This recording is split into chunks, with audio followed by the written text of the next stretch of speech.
SP Jetbook firefly 14 G11 দেখেন আপনারা ইন্টেলের vPro processor core ultra 5 মানে 14 জেনারেশনের একটি ল্যাপটপ। আমি এর কনফিগারেশনটা আপনাদেরকে দেখিয়ে দিচ্ছি। এতে কিন্তু পাবেন কোর আল্ট্রা 5 এর প্রসেসর, 135U এর processor, 12 core 14 thread, 12 MB cache memory, plus কিন্তু এতে আপনারা পেয়ে যাবেন 32GB DDR5 এর র্যাম, 5600 মেগাহার্জ DDR5 এর র্যাম পাবেন, প্লাস ডিস্ক পাবেন 512GB NVMe Gen 4 SSD। ইন্টেলের আর গ্রাফিক্স পেয়ে যাবেন, ইন্টেলের আর গ্রাফিক্স রয়েছে, প্লাস কিন্তু ইন্টেলের টার্বো এআই বুস্ট ফেসিলিটি রয়েছে, মানে এআই ফিচার রয়েছে এই ল্যাপটপটিতে। যারা এআই যে সফটওয়্যারগুলো আছে এআই সাপোর্টেড, সেগুলো আপনারা এতে স্মুথলি রান করতে পারবেন। এর প্রসেসরের মধ্যে কোনো ধরনের কোনো ল্যাগ বা হ্যাঙ্গিং ইস্যু থাকবে না।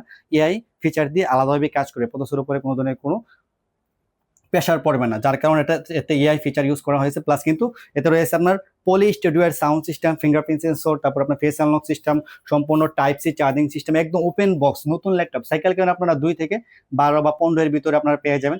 এটা কিন্তু বাংলাদেশে এখন অফিসিয়াল রিলিজ হয় না এই ল্যাপটপটি, বাইরে বিভিন্ন দেশে এটা মাত্র বের হয়েছে, রিলিজ হয়েছে এই ল্যাপটপটি। SP Jetbook firefly 14 G11